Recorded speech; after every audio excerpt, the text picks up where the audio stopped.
Tout commença par un silence. Une salle remplie de cardinaux, d'évêques, de religieux, et pourtant personne ne parlait, car ce qui venait de se passer dépassait tout ce que l'on attendait d'un discours papal. Le pape Léon XIV, dans une voix douce mais ferme, venait de prononcer un message que certains ont appelé le cri de l'Apocalypse, d'autres la dernière tentative de Dieu. Mais lui-même, dans son humilité, ne le présenta que comme un appel d'amour pressant aux vrais chrétiens. Ce discours ne fut pas improvisé. Il était le fruit de prières profondes, de méditations prolongées devant le Saint-Sacrement et d'un discernement douloureux, car le Saint-Père savait que ses paroles diviseraient, choqueraient, provoqueraient. Mais il savait aussi qu'il ne pouvait plus se taire. Dans son discours, il déclara « Ce n'est pas un appel venu de moi seul, c'est l'Esprit du Seigneur qui me presse. Le silence, désormais, serait une faute grave. » Et il ajouta, le regard levé vers la croix, « Si les vrais chrétiens ne se lèvent pas maintenant, il sera peut-être trop tard. » Qu'est-ce qui avait poussé le successeur de Pierre à parler ainsi? Pourquoi tant d'urgence? Pourquoi tant de solennité? Pourquoi avoir dit, presque en tremblant, « Le temps de la neutralité est terminé, le temps de la tiédeur est terminé. Maintenant, chaque chrétien doit choisir, ou bien le Christ, ou bien le monde. » Le discours n'avait rien de spectaculaire dans sa forme, pas de musique dramatique, pas d'effets théâtraux, mais les mots, les mots, ils transperçaient l'âme comme une épée, ils réveillaient les morts spirituels, ils dérangeaient les installés, ils consolaient les humbles. Et très vite, les réactions fusèrent. Certains pleuraient en silence, d'autres regardaient à terre, honteux. Quelques-uns, scandalisés, quittaient la salle.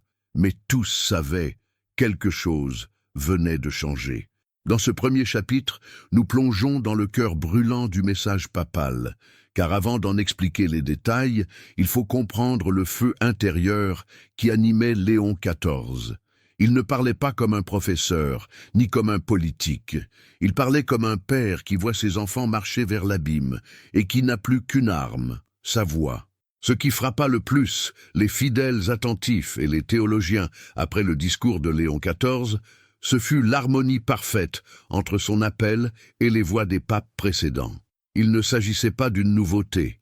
Il ne proclamait pas une idée personnelle. Il s'inscrivait dans une tradition prophétique vivante, enracinée dans le magistère constant de l'Église. L'Esprit Saint parle à travers l'Église, et cela depuis toujours. En 1937, le pape Pie XI écrivait dans l'encyclique Mitbrennender Sorge que « Les dangers pour la foi ne viennent pas seulement de l'épée, mais du poison lent de l'indifférence et du mensonge. » Son successeur Pie XII allait ensuite affirmer, la voix grave, le péché du siècle, c'est que les hommes ont perdu le sens du péché. À la veille du Concile Vatican II, Jean XXIII, dans un esprit d'espérance, répétait que l'Église ne condamne pas le monde, elle l'invite à la conversion avec douceur et vérité. Et pourtant, dès l'ouverture du Concile, en 1962, il avertissait aussi, si l'Église veut rester fidèle à sa mission, elle doit discerner les signes du temps avec fermeté et courage. Plus tard, Jean-Paul II, que beaucoup appellent déjà le pape du millénaire, ne cessa d'appeler le monde à se réveiller. Dans Redemptor Hominis, il écrivait « L'homme moderne vit comme si Dieu n'existait pas ». Et il ajoutait « N'ayez pas peur d'annoncer le Christ sur les toits ». Puis vint Benoît XVI, doux, profond, théologien. Dès avant son élection, en tant que cardinal Ratzinger, il dénonçait déjà la dictature du relativisme. Dans son homélie inaugurale de pontificat, il déclara « De nombreux vents de doctrine ont soufflé. La barque de la pensée chrétienne a été souvent secouée par ces vagues, ballottées d'un extrême à l'autre, du marxisme au libéralisme, du collectivisme à l'individualisme radical. » Léon XIV n'a rien inventé. Il a repris le flambeau de ses voix prophétiques. Son cri s'ajoute au leur, dans la même douleur, la même urgence, le même amour pour les âmes. C'est le cri du Christ qui continue dans son corps, l'Église. « Réveille-toi, toi qui dors, lève-toi d'entre les morts, et le Christ t'illuminera. » F. 5, 14. Quand Léon XIV dit « Cet appel n'est pas seulement le mien », il parle comme Pierre, l'apôtre. Pierre qui a marché sur les eaux, Pierre qui a pleuré ses fautes, Pierre qui a confirmé ses frères dans la foi. La voix du pape, en communion avec les papes précédents, est comme une trompette céleste dans un monde endormi. Mais alors, comment discerner si cet appel est authentique? Comment ne pas se laisser tromper par des impressions humaines? Dans une époque où circulent tant de discours, de vidéos, de déclarations passionnées ou de soi-disant révélations, il est légitime de se demander, cet appel du pape Léon XIV, est-il vraiment un message inspiré par Dieu? Ou n'est-ce qu'une voix de plus dans le tumulte de notre monde? La question est essentielle. Et l'Église, dans sa sagesse, nous donne des critères clairs pour discerner. Un appel véritable, profondément enraciné dans la tradition catholique, porte en lui une lumière particulière, celle de la vérité, de la charité et de la conversion. Le premier signe de l'authenticité est la fidélité à l'Évangile et au magistère. Un message qui prétend venir de Dieu ne peut en aucun cas contredire les Saintes Écritures ni l'enseignement constant de l'Église. Or, les paroles du pape Léon XIV ne proposent aucune nouveauté hasardeuse, aucune spéculation, aucune panique. Elles résonnent comme un écho fidèle à ce que Jésus a proclamé « Convertissez-vous, car le royaume des cieux est tout proche » Matthieu 4, 17. En deuxième lieu, un vrai appel ne vient jamais dans un esprit de division ou de haine. Il ne cherche pas à condamner, mais à réveiller. Et c'est ici que le ton employé par le pape est bouleversant. Il ne juge pas, il supplie. Il ne frappe pas, il implore. Son cœur souffre comme celui d'un père spirituel, voyant ses enfants se détourner de l'essentiel. Il ne parle pas avec colère, mais avec larmes. Enfin, un troisième critère fondamental est celui des fruits. Jésus lui-même nous l'a enseigné. C'est à leurs fruits que vous les reconnaîtrez. Matthieu 7, 20. Après le discours de Léon XIV, les témoignages se sont multipliés. Des familles ont repris la prière du rosaire. Des jeunes sont revenus à la confession. Des prêtres ont vu revenir des fidèles disparus depuis des années. Des cœurs endurcis ont été bouleversés. Ce ne sont pas les effets d'une parole humaine, mais bien l'action de la grâce. Certains, pourtant, rejettent cet appel. Ils le trouvent trop radical, hors du temps. Mais saint Paul nous avait prévenus, l'homme naturel ne comprend pas les choses de l'Esprit de Dieu, car elles sont folie pour lui. 1 Cor 2, 14. Alors, comment devons-nous réagir? En regardant non pas ce que disent les autres, mais en écoutant ce que l'Esprit murmure dans le silence de notre âme. Est-ce que cette parole me pousse à prier, à me confesser, à revenir à Dieu avec un cœur plus sincère? Si oui, alors elle est vraie. Le discernement n'est pas une technique. C'est une prière, un silence, une écoute. Et aujourd'hui, l'Église ne crie pas pour faire peur. Elle crie parce qu'elle nous aime, et parce que Dieu appelle encore ses enfants à revenir à lui. Un silence plane sur la terre, mais le ciel, lui, est agité. Il crie, il supplie, il avertit. Et ceux qui ont encore des oreilles spirituelles peuvent entendre les gémissements de l'esprit, comme dans les douleurs de l'enfantement. Dans ce 4e chapitre du discours du pape Léon XIV, se déploie avec force l'appel à discerner les signes des temps, non pas pour s'effrayer, mais pour revenir à Dieu avec un cœur purifié. Le Saint-Père s'appuie sur les paroles mêmes du Christ dans l'Évangile. Vous savez interpréter l'aspect du ciel et vous ne pouvez discerner les signes des temps. Matthieu 16, 3.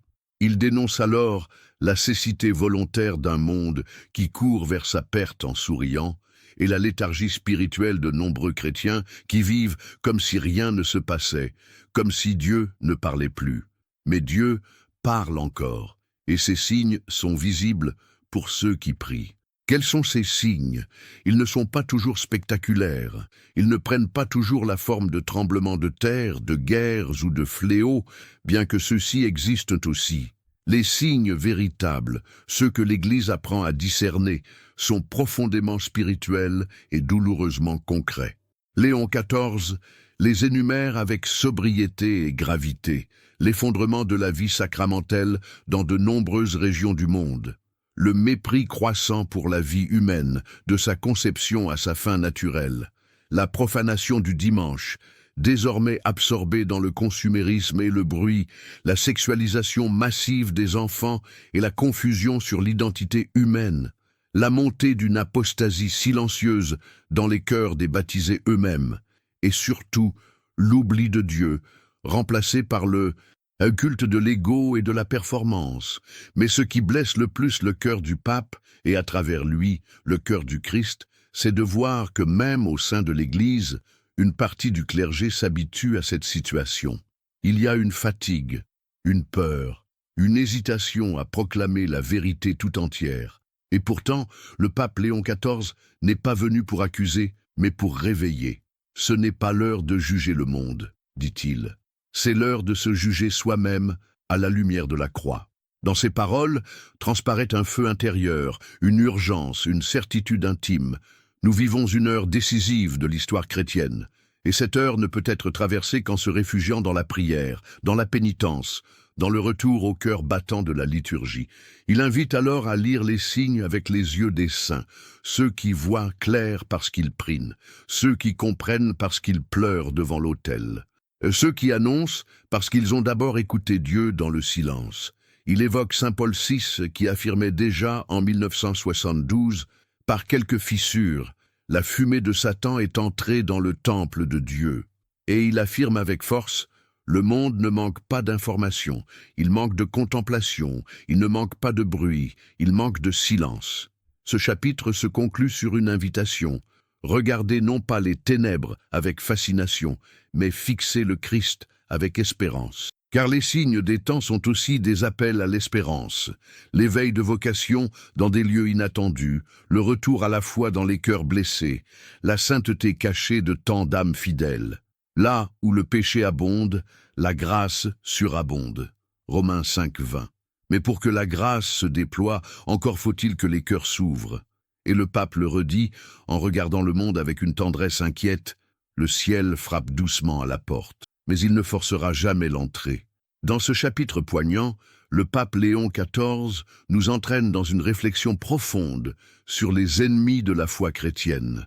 Non pas ceux que l'on voit dans les journaux ou dans les conflits politiques, mais ceux qui se cachent dans l'ombre, dans l'air du temps, dans les replis du cœur. Il commence par une citation limpide de saint Paul, car ce n'est pas contre des êtres de chair et de sang que nous avons à lutter, mais contre les principautés, contre les puissances, contre les dominations de ce monde de ténèbres, contre les esprits du mal dans les lieux célestes. Éphésiens 6, 12.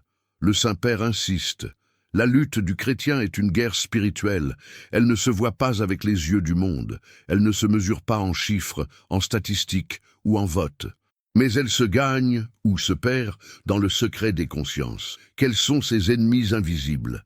La tiédeur. C'est un poison lent, insidieux. Elle fait perdre la ferveur sans provoquer d'alerte. Le cœur reste croyant, mais il devient fade. Les sacrements sont reçus machinalement. La prière devient rare. L'âme s'éteint doucement, le relativisme moral. Cette idéologie affirme qu'il n'y a plus de vérité objective, que chacun a sa vérité. Mais Jésus a dit « Je suis la vérité ». Jean 14, 6. Le relativisme est l'une des armes les plus puissantes de l'ennemi, car il désarme les consciences. La peur du rejet. Dans un monde hyperconnecté, être chrétien convaincu devient parfois un motif de moquerie ou de mise à l'écart. Beaucoup se taisent par peur de déranger. Mais le Christ a dit « Heureux serez-vous si l'on vous insulte à cause de moi ». Matthieu 5, 11. La distraction permanente. Le pape observe que l'âme contemporaine est saturée. Trop de bruit, trop d'écran, trop d'urgence, et plus de place pour Dieu. La distraction est devenue une forme d'aliénation spirituelle. On vit à la surface de soi-même. Le démon de l'accusation. L'ennemi divise, décourage, culpabilise à l'excès. Il pousse à croire que Dieu est fatigué de nous, que nous sommes irrécupérables. Mais c'est un mensonge. Le pape rappelle les paroles du Christ. « Venez à moi, vous tous qui peinez, et je vous donnerai le repos. » Matthieu 11, 28. Face à ses ennemis, le pape Léon XIV ne nous laisse pas désarmés. Il nous appelle à revêtir les armes de lumière, Romains 13, 12. La prière du chapelet, humble et puissante. l'adoration eucharistique silencieuse, où le cœur se réchauffe, la confession fréquente pour désarmer le péché à sa racine, la lecture quotidienne de la parole pour nourrir l'âme de vérité, le jeûne volontaire pour retrouver la liberté intérieure. Il insiste aussi sur la puissance de l'intercession des saints, spécialement celle de Saint Michel Archange, protecteur de l'Église contre les forces infernales. Et il invite chaque fidèle à se placer chaque matin sous la protection du sang du Christ. Le diable n'a pas peur des institutions. Il tremble devant les âmes saintes. Le chapitre se conclut sur un ton solennel, mais profondément rempli d'espérance. L'ennemi est réel, mais il est déjà vaincu. Et les chrétiens fidèles, unis dans la prière et dans l'amour de la vérité, sont appelés à marcher avec courage, sachant que le Seigneur combat pour eux. Il ne suffit plus d'être croyant de nom, il ne suffit plus de se dire chrétien sans s'engager. Ce chapitre du discours du pape Léon XIV est un cri qui traverse les murs des églises et les frontières des nations. Chaque baptisé est appelé au combat. Pas à un combat de haine, mais à la plus haute des batailles, celle de la fidélité à Dieu dans un monde qui l'oublie. Le Saint-Père commence par une déclaration sans détour. Le temps des chrétiens anonymes est révolu. Le monde attend des témoins visibles, des disciples courageux, des âmes embrasées. Et il poursuit. L'Église ne survivra pas par le nombre, mais par la sainteté. Il appelle chaque chrétien, homme, femme, enfant, jeune, âgé, laïque ou religieux, à prendre conscience de son baptême comme acte de mission. Un baptisé n'est pas un consommateur de sacrements. Il est un soldat de la lumière, un membre actif du corps du Christ. L'apôtre Paul rappelle que nous sommes le temple de l'Esprit Saint, 1 Cor 6, 19, et cela signifie que nous portons une responsabilité immense dans le monde. Dans un monde où beaucoup renoncent à la vérité pour ne pas déranger, le pape exhorte à ne pas avoir honte de l'Évangile. Il rappelle que les premiers chrétiens, sans réseau, sans pouvoir, sans argent, ont conquis les cœurs par leur amour, leur vérité et leur sang. Leur force ne venait pas d'eux-mêmes, mais de leur union au Christ. Il insiste alors sur la cohérence de vie, la charité active, le courage moral et la pureté du cœur. Tout cela forme l'armure du chrétien, forgée dans la prière, la parole de Dieu et les sacrements. Le Saint-Père met en garde contre la passivité spirituelle. Trop de chrétiens assistent, commentent, critiquent, mais n'agissent pas. Et pourtant, c'est dans l'action humble et quotidienne que naît la sainteté. Le témoignage ne se limite pas à des mots. Il se vit dans les choix concrets, dans les sacrifices silencieux, dans le refus du mal, même subtil. Le pape évoque avec émotion le curé d'Ars, qui affirmait « L'Église n'a pas besoin d'hommes forts, mais d'hommes saints. C'est dans la sainteté des simples que Dieu manifeste sa puissance. » Le chapitre se termine sur un appel vibrant aux familles, qu'elles redeviennent des foyers de lumière, où l'on prie ensemble, où l'on bénit les enfants, où l'on vit l'Évangile dans chaque geste. Dans ce combat spirituel, personne n'est seul. L'Esprit Saint marche devant nous, l'Église prie pour nous, et les anges combattent avec nous. Dans cette lumière, la victoire est déjà assurée pour ceux qui persévèrent. Dans ce chapitre saisissant, le pape Léon XIV met en lumière une réalité souvent ignorée par les fidèles. Ce n'est pas toujours par des actes spectaculaires que l'on trahit Dieu, mais par une désobéissance lente, sourde, presque imperceptible, qui ronge l'âme comme une lèpre silencieuse. Il affirme que la plupart des crises spirituelles ne commencent pas dans la rébellion ouverte, mais dans la tolérance secrète de ce qui offense Dieu. Il évoque l'image d'une lampe dont la flamme vacille, non pas à cause d'un grand coup de vent, mais faute d'huile. Et cette huile, pour le chrétien, c'est l'obéissance fidèle, patiente et amoureuse au commandement de Dieu, à l'Évangile, à l'Église. Loin d'être une soumission aveugle, cette obéissance est une participation libre et consciente à la volonté divine. Elle fait grandir l'homme en vérité. Le Saint-Père souligne que dans notre époque, la désobéissance se pare souvent de beaux mots. On parle de liberté de conscience, d'évolution des mœurs, d'adaptation au monde moderne. Mais en réalité, ce sont parfois des justifications pour ne plus écouter la voix du bon pasteur. Il ne condamne pas ceux qui tombent, mais ceux qui transforment la chute en norme, le péché en droit, l'erreur en chemin. Il met aussi en garde contre une désobéissance plus subtile, celle du cœur. Il s'agit de cette résistance intérieure à ce que Dieu demande. Un pardon difficile, un renoncement silencieux, une fidélité coûteuse. Cette désobéissance n'éclate pas en cris, mais murmure en secret dans l'âme. Et pourtant, elle éloigne de la lumière. Le pape Léon XIV insiste sur la grâce de l'obéissance évangélique, qui fut le sceau de la vie du Christ lui-même. Jésus, bien qu'étant Dieu, s'est fait obéissant jusqu'à la mort, et la mort sur une croix, ph 2,8. Il a aimé la volonté du Père plus que sa propre vie. C'est là le sommet de la liberté, vouloir ce que Dieu veut, aimer ce qu'il ordonne. Dans cette dynamique, le Saint-Père appelle les fidèles à redécouvrir la beauté de la docilité. Être docile à l'Esprit Saint, au magistère de l'Église, à la voix de la conscience bien formée. Il encourage à ne pas chercher les compromis avec l'erreur, mais à marcher dans la lumière, même si le chemin est étroit, car c'est le chemin du Christ. Il évoque les saints qui ont gardé cette obéissance jusqu'au bout. Saint Maximilien Kolbe dans son offrande radicale, Sainte Jeanne d'Arc dans sa fidélité à l'appel divin malgré les jugements humains, et tant d'autres qui ont préféré l'obéissance à la vérité plutôt que le confort du monde. Le pape Léon XIV, avec une gravité pleine de douceur, aborde dans ce chapitre l'un des dangers les plus subtils qui menacent les fidèles aujourd'hui, la prolifération des faux prophètes. Non pas ceux qui crient dans le désert, mais ceux qui s'installent dans le confort des écrans, dans les livres séduisants, dans les discours en apparence bienveillants, mais profondément éloignés de la vérité de l'Évangile. Le Saint-Père affirme que ces voix, souvent aimables, parlent de paix mais sèment la confusion, parlent d'amour mais relativisent la croix, parlent de liberté mais rejettent l'obéissance.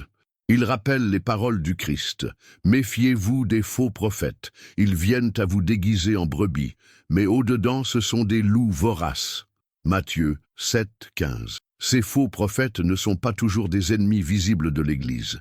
Parfois, ils s'infiltrent dans le langage pastoral, dans les programmes éducatifs, dans les tendances spirituelles à la mode. Ils cherchent à plaire plutôt qu'à convertir, à consoler sans appeler à la conversion, à bénir sans corriger, à séduire sans sauver. Le Saint-Père dénonce une Église tentée d'être populaire au lieu d'être prophétique, et il exhorte les pasteurs à garder le courage de dire la vérité, même au prix du rejet. Il ne s'agit pas de juger les âmes, mais de ne pas laisser le troupeau être égaré. Il met en garde contre les doctrines qui vident les sacrements de leur force, contre les philosophies qui réduisent le péché à un simple malaise intérieur, contre les théories qui remettent en cause la divinité du Christ, la réalité du diable ou l'existence de l'enfer. Le pape rappelle que l'Évangile n'a pas changé, que Jésus-Christ est le même hier, aujourd'hui et à jamais, Hébreux 13, 8, et qu'il n'est pas permis de le remodeler selon les caprices de l'époque. Il rend hommage à tous ceux qui gardent la foi, malgré les moqueries, aux familles qui éduquent leurs enfants dans la vérité, aux jeunes qui osent témoigner dans leur lycée, aux prêtres qui prêchent avec feu, malgré les critiques. Il affirme que le vrai prophète est celui qui unit fidélité et charité, fermeté et miséricorde, croix et résurrection. Ce chapitre se termine par une prière discrète mais puissante. Que l'esprit de vérité garde l'Église dans l'intégrité de la foi, et que les fidèles reçoivent le discernement nécessaire pour reconnaître la voix du bon pasteur au milieu du vacarme du monde. Car au jour du jugement, ce ne sont pas les discours qui sauveront, mais la vérité vécue dans la fidélité.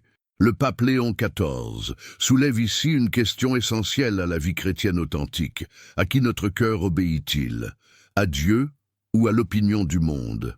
Ce chapitre dénonce la peur paralysante d'être jugé par les hommes, qui empêche tant de fidèles de témoigner librement de leur foi. Cette peur, dit le Saint-Père, est devenue l'idole invisible de notre époque. Elle se cache derrière le silence complice, derrière l'indifférence maquillée de tolérance, derrière le relativisme présenté comme sagesse. Elle éteint les vocations, retient les conversions, rend tièdes ceux qui sont appelés à être lumière. Le pape oppose à cette crainte humaine la sainte crainte de Dieu, ce respect profond, filial, qui pousse non à fuir Dieu, mais à ne jamais vouloir le blesser. La sainte crainte n'est pas terreur, elle est amour qui tremble de blesser l'aimé. C'est elle qui donne le courage aux martyrs, la persévérance aux parents croyants, la force aux pasteurs fidèles. Ne craignez pas ceux qui tuent le corps, dit Jésus. Craignez plutôt celui qui peut faire périr l'âme et le corps dans la géhenne. Matthieu 10, 28. Le pape appelle les fidèles à sortir de la neutralité. Dans un monde où le mal se montre sans honte, les enfants de Dieu doivent vivre sans peur, non pour provoquer mais pour éclairer, non pour dominer mais pour servir la vérité. La crainte de Dieu n'est pas une prison, elle est une libération. Le discours du pape Léon XIV atteint ici une profondeur pleine d'espérance. Dans un monde marqué par l'impatience, la précipitation et l'oubli du sacré, il rappelle que le temps est un don, une grâce silencieuse dans laquelle Dieu se révèle. Trop souvent, dit-il, les chrétiens rêvent du passé ou redoutent l'avenir, mais oublient que le lieu de la rencontre avec Dieu est toujours l'instant présent. C'est aujourd'hui que l'on peut aimer. C'est aujourd'hui que l'on peut revenir au Père. Il évoque les saints qui ont vécu chaque instant comme une offrande. Thérèse de Lisieux dans ses gestes simples, Charles de Foucauld dans sa prière silencieuse, Mère Teresa dans ses regards d'amour. Tous ont compris que la sainteté ne commence pas demain, mais maintenant, là où l'on est, avec ce que l'on a. Le pape exhorte les fidèles à s'ancrer dans la présence de Dieu, non par des actions extraordinaires, mais par la fidélité aux petites choses. Prier aujourd'hui, pardonner aujourd'hui, choisir le bien aujourd'hui. Chaque instant vécu en Dieu devient éternité. Il conclut ce dernier chapitre en disant que le temps présent est le lieu où le ciel touche la terre. Là où une âme dit oui à l'amour de Dieu, le royaume commence déjà.